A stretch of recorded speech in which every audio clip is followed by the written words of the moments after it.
আসসালামু আলাইকুম রহমতুল্লাহ।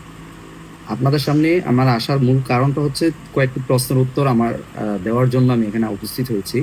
প্রথম যে প্রশ্নটি সেটি হচ্ছে যে ডাইরেক্ট সেলিং কি অথবা টিএনসি কি। টিএনসি বা ডাইরেক্ট সেলিং হচ্ছে যে একটি পণ্য ভিত্তিক প্রতিষ্ঠান। এই প্রতিষ্ঠান মূলত বিভিন্ন পণ্য আছে, যে পণ্যগুলো বিক্রি করে থাকে। চারটি সিরিজের পণ্য আছে: house hold, skin care, health food এবং ইকুইপমেন্টস। এই চারটি সিরিজের পণ্য আমরা বাজারজাতকরণ করছি। কিন্তু এই ডাইরেক্ট সেলিং ইন্ডাস্ট্রি নিয়ে আমাদের একটা ভুল ধারণা আছে। ভুল ধারণাটা আসলে কি? ভুল ধারণাটা হচ্ছে যে এই পণ্যটা যে আমরা বিক্রি করি, এই পণ্যটা বিক্রি যে করি এইটা সম্পর্কে অনেকে ধারণা নাই।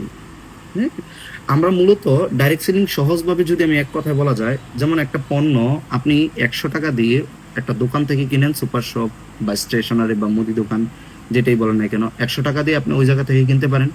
সেম 100 টাকা দিয়ে কিন্তু আমাদের এখান থেকে কিন্তু পণ্যটা কিনতে পারেন। কিন্তু এই যে 100 টাকা দিয়ে আপনি ওই জায়গা থেকে কিনছেন, সুপার শপ থেকে, ওই দোকানদার থেকে কেনার কারণে ওই সাবানটার দাম কিন্তু 100 টাকা না। ওই সাবানটার দাম মাত্র 20 টাকা। তাহলে ওই সাবানটার দাম যদি 20 টাকা হয়ে থাকে, তাহলে ওইটা আপনার হাত পর্যন্ত পৌঁছাতে 100 টাকা হয়ে গেল। তাহলে বাকি 80 টাকা কোথায় গেল? বাকি 80 টাকার মধ্যে চলে গেছে যিনি অ্যাডভার্টাইজমেন্ট করছেন, লাইক শাহরুখ খান, উনি কিছু নিয়ে গেছেন। লাইক আপনার মুদি দোকানদার, তিনি কিছু রেখেছেন। ডিলার কিছু রেখেছেন। এভাবে করতে করতে 80 টাকা কিন্তু এই অংশে কিন্তু আপনার বিস্তার হয়ে যায়। 20 টাকা ওই কোম্পানির প্রফিট সহ কোম্পানি উৎপাদনে যায়। ঠিক ডাইরেক্ট সেলিংও তিয়াংশিত সেম একটা পণ্য, সেম 100 টাকাই, কিন্তু 20 টাকা আপনার কোম্পানি উৎপাদন খরচে ব্যয় হয়। বাকি 80 টাকা ওই জায়গায় নিত দোকানদার, বাকি 80 টাকা ওই জায়গায় নিত শাহরুখ খান। আর এই তিয়াংশিতে বাকি 80 টাকা কাস্টমারদেরকে দিয়ে দেওয়া হয়। তাহলে এই যে বাকি 80 টাকা কাস্টমারদেরকে দিয়ে দিচ্ছে, কি সে কোন সিস্টেমে দিচ্ছে? যে সিস্টেমটার মাধ্যমে দিচ্ছে, এই সিস্টেমটাকে বলা হয় ডাইরেক্ট সেলিং।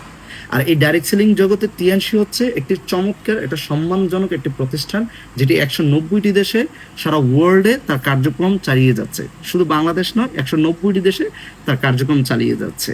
তিয়াংশি হচ্ছে অন্যতম একটি প্রতিষ্ঠান। আর আমাদের পণ্যটা যেহেতু সারা ওয়ার্ল্ডে সাপ্লাই দিতে হচ্ছে, তার মানে বুঝতেই পারছেন আমরা কিন্তু আমাদের পণ্যের একটা কোয়ালিটি মেনটেন করতে হচ্ছে। না হয়তো বিশ্বের বিভিন্ন দেশ, উন্নত কান্ট্রিগুলো আমার পণ্যটাকে অ্যাকসেপ্ট করবে না। ঠিক তদ্রূপভাবে আমার দেশও আল্লাহ রহমতে আমার পণ্যটা মানুষ অ্যাকসেপ্ট করেছে অন্য দেশের তুলনায়, এবং যার প্রতিফলে আমাদের বাংলাদেশ গভর্নমেন্টকে আমরা সম্মানের সহিত প্রায় 22 বছর বিজনেস করে যাচ্ছি, এবং বাংলাদেশ গভর্নমেন্টকে আমরা বেশ কয়েকবার সর্বোচ্চ ট্যাক্স দাতা প্রতিষ্ঠান হিসেবে স্বীকৃতি পেয়েছি। এই হচ্ছে আমাদের অবস্থান। আশা করি আপনারা বুঝতে পারছেন। ধন্যবাদ সবাইকে। আসসালামু আলাইকুম।